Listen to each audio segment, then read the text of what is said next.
Nous voici arrivés à une autre étape de cette histoire qu'on appelle la crise de la COVID-19 ou pandémie de coronavirus.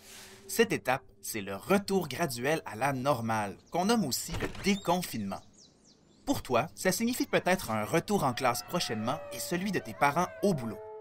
On dit que c'est un retour à la normale, et pourtant tu peux ressentir plusieurs nouvelles émotions reliées à ce qui s'en vient. Tu as peut-être des questions qui se bousculent dans ta tête. Voici donc quelques réponses et des trucs à mettre dans ta boîte à outils pour bien vivre cette nouvelle étape. Allons-y. Mais pourquoi retourner à l'école si le virus est encore là? Tu as raison, le virus est encore présent. Il le sera pour plusieurs mois encore. Les scientifiques essaient de trouver la recette du vaccin, mais il ne sera pas prêt avant un moment. Chez nous, grâce aux mesures qu'on a prises, on voit que le nombre de personnes infectées n'augmente pas de façon inquiétante et que la fameuse courbe de contagion s'aplatit. Mais on voit aussi que certaines personnes, adultes et enfants, se sentent très déprimées et que d'autres ont des problèmes financiers. Il est donc nécessaire de reprendre tranquillement nos activités tout en côtoyant une nouvelle voisine qu'on n'aime pas vraiment, la COVID-19. Mais comment on peut être certain que c'est pas dangereux? Eh bien, pour être franc, on ne peut pas promettre qu'il n'y a aucun danger. Avec ce virus, il faut accepter de vivre avec un peu d'incertitude, parce qu'on ne comprend pas encore tout au sujet de la COVID-19. Mais quand on ne comprend pas tout, sais-tu ce qu'il faut faire? Il faut se rassurer avec tout ce qu'on comprend. Ça peut te paraître bizarre, mais en fait, c'est le secret pour se sentir mieux. Par exemple, on connaît très bien les règles d'hygiène comme se laver les mains à l'eau et au savon pendant au moins 20 secondes. On sait par cœur la distance qu'il faut garder avec les autres en temps de pandémie. 2 mètres.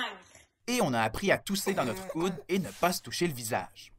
On sait aussi que des milliers de personnes ont attrapé le virus et que ça n'a pas été grave pour eux. Et même si c'est vraiment triste et qu'on en parle tous les jours, le nombre de personnes qui sont décédées de la COVID est vraiment plus petit que le nombre de personnes qui en guérissent. Oui, mais moi, ça me fait quand même un peu peur. C'est normal. La peur et le stress viennent du fait qu'on ne contrôle pas tout pendant cette pandémie. Mais on a quand même du contrôle sur plusieurs choses. Il faut se rappeler que notre système immunitaire est formé de super soldats anticorps qui sont prêts à nous défendre. Et on sait même qu'être moins stressé améliore la force de nos soldats. Quand on ressent de l'angoisse, on a plusieurs outils à notre disposition.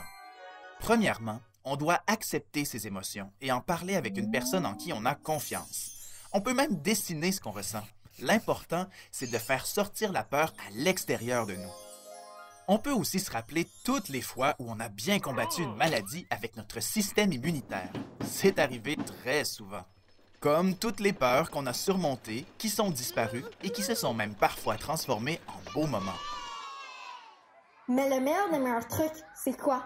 Le meilleur truc devant l'incertitude, c'est faire comme les scientifiques en ce moment.